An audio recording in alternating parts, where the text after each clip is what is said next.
no nonsense. Hi, and welcome to another show of No Nonsense Psychiatry.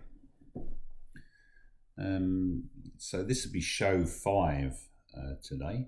My name's Mark, and I'll be your host today. The show itself, if you've never been to it before, it's really about trying to support people and empower people to solve, with the help of others, solve mental health issues that will be rewarding to them, very empowering to them, and to be honest, keep people away from the mental health system per se, i.e. public hospital or community mental health service. And there's reasons for that I go into in other episodes, which you'll listen to. That was the introduction to the show, really, back in episode 1, and that's the space is going to eventually be a space that is empowering and will offer practical advice to psychiatry or mental health, and give you some tools that you can use, some homework for you to use that will help you and keep you moving forward, which is the whole point of the show, really.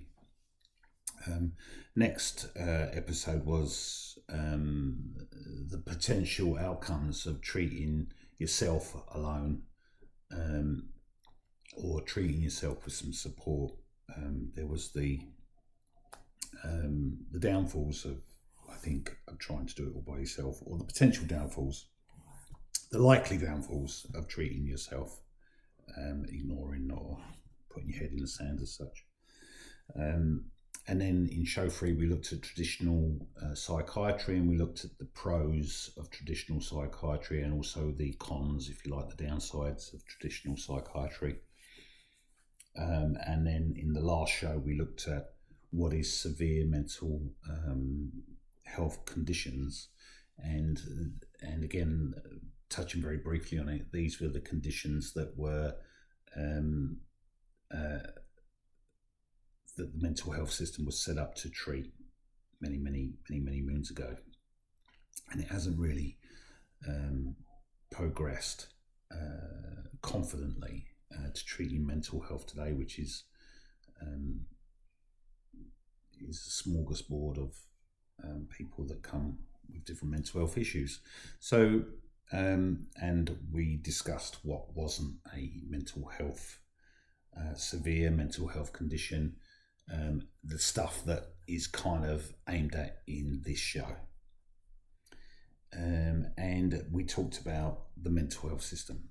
Today, I want to focus on the potential disadvantages of having a mental health background for somebody. And you might be thinking, well, why would it be a disadvantage? And I think for some of the reasons, I think you'll be surprised, and for others, it will kind of hit home and people will resonate with.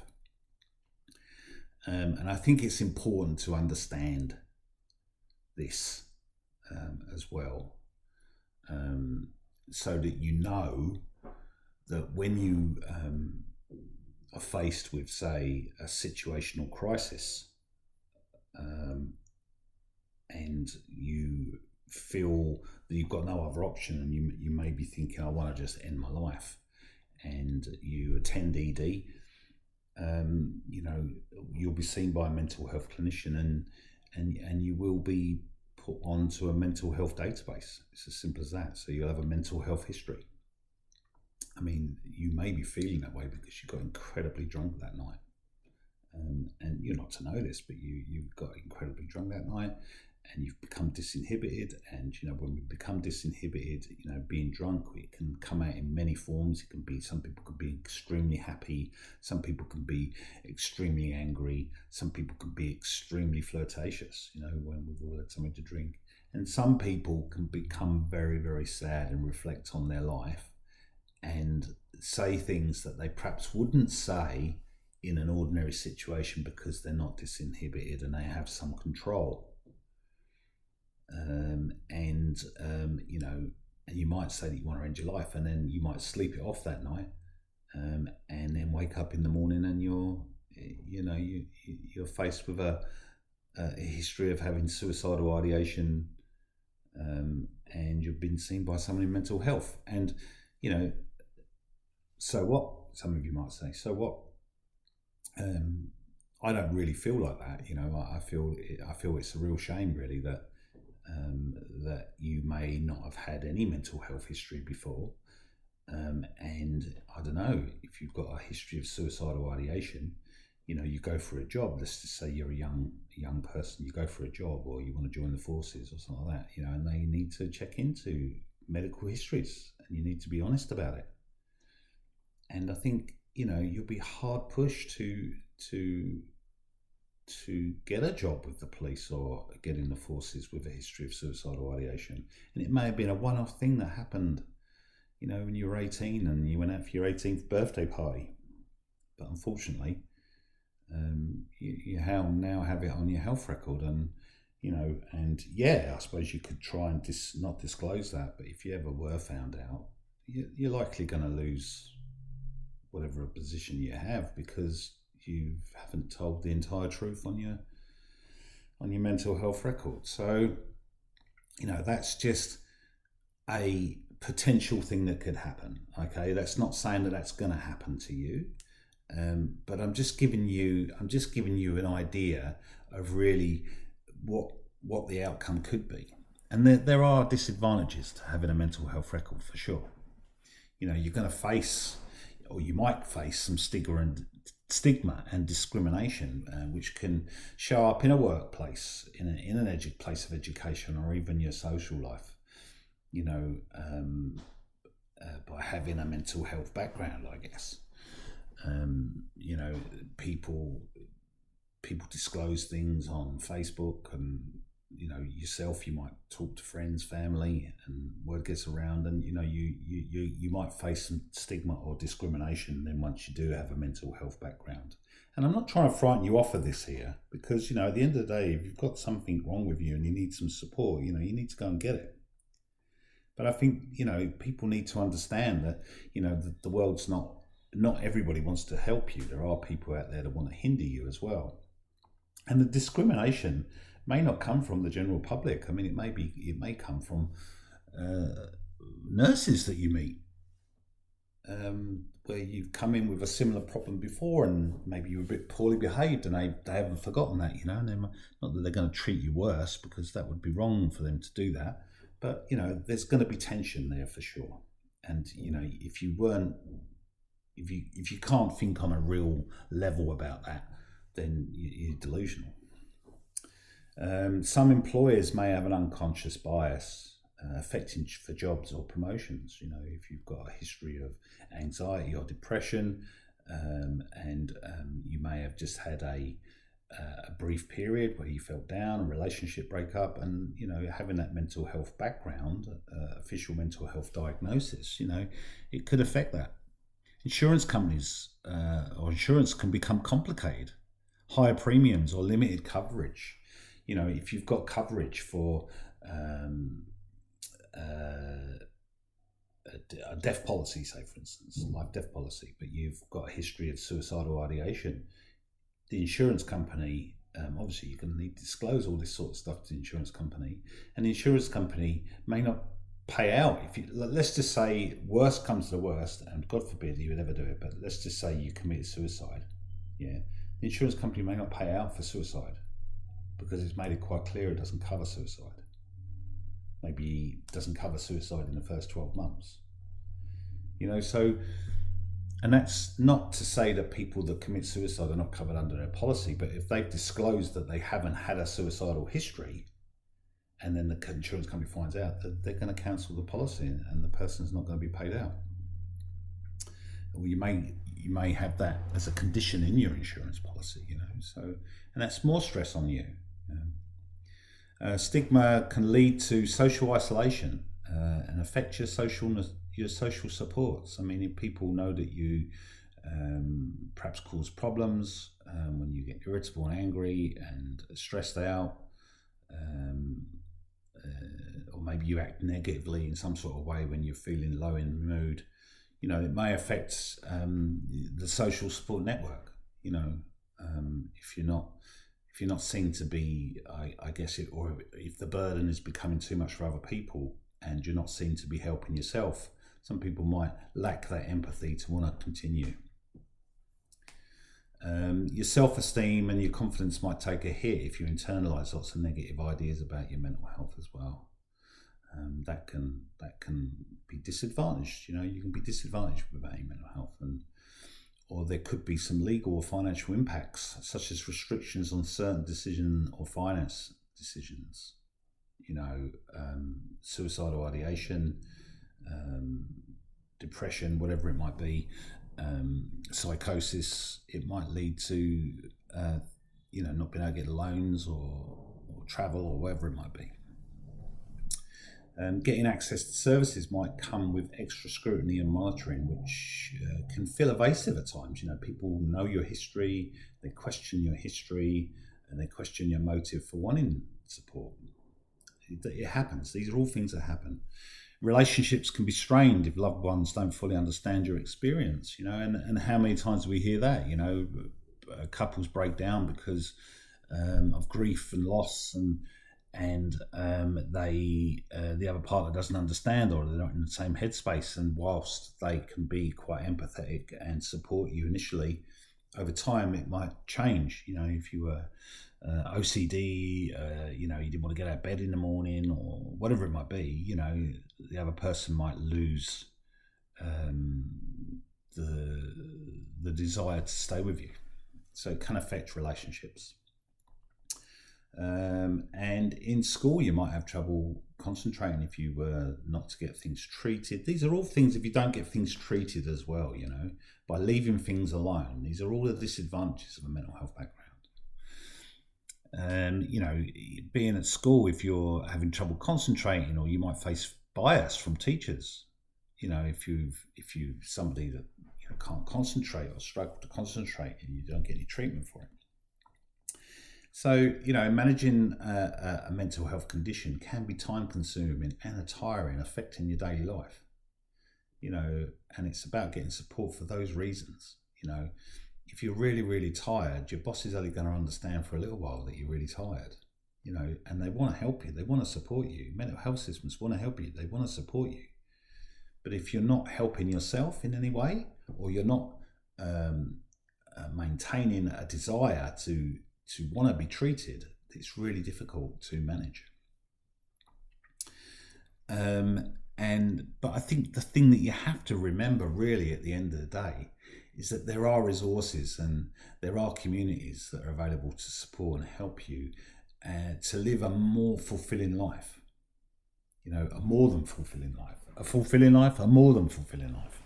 I mean, there's so many things that you can do, so much help you can get that's available to you.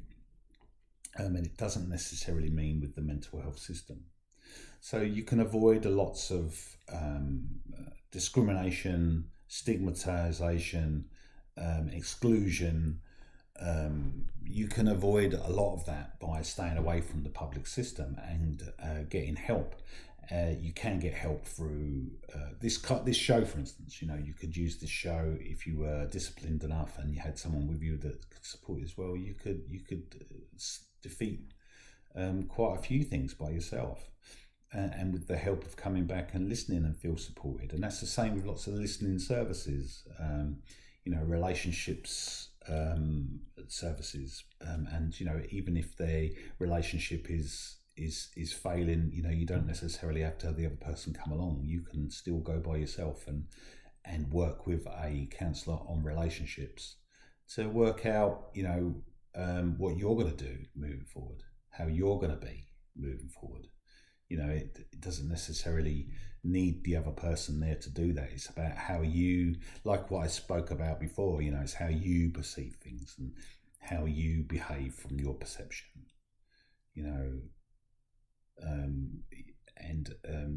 These are all things that you can think about as well. So I think that's really what I really wanted to say about disadvantages of having a mental health background, and I guess you can keep it, um, should I say, on the low. If you've got a severe and enduring mental health condition, you're not going to be able to keep things on the low. But if you do have a condition that is considered mild and can be treated with support, not necessarily medication, support or self care,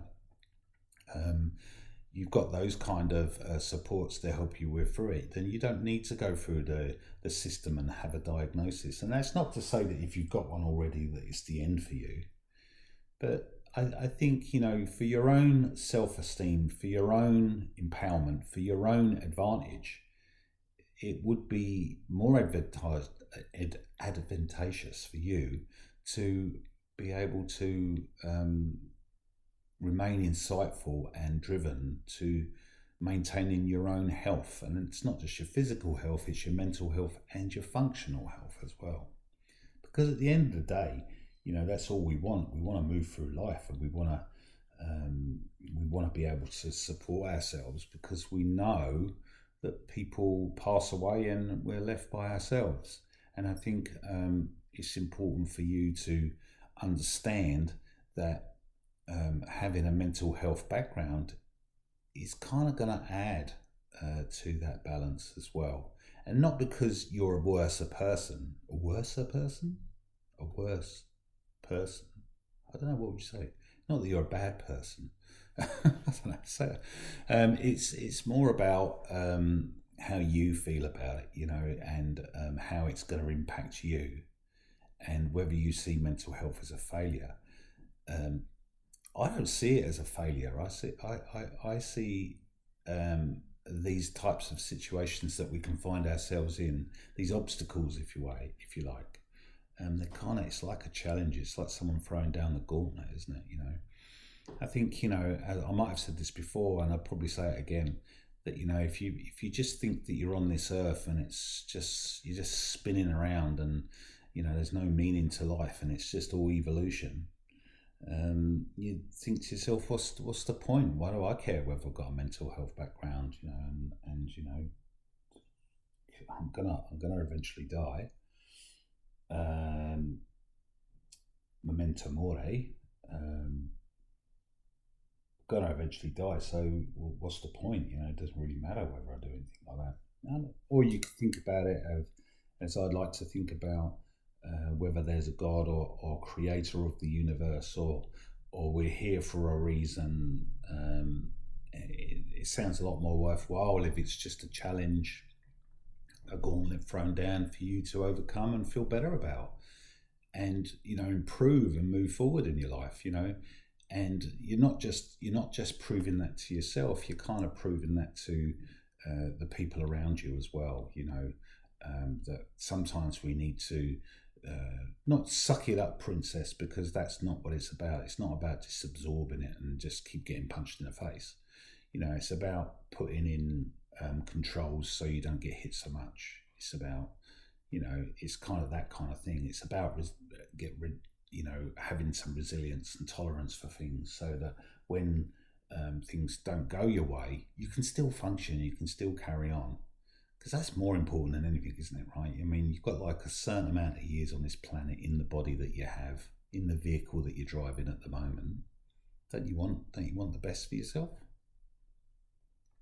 Anyway, just something to ponder, something to, put your mind to every now and then, and just think about.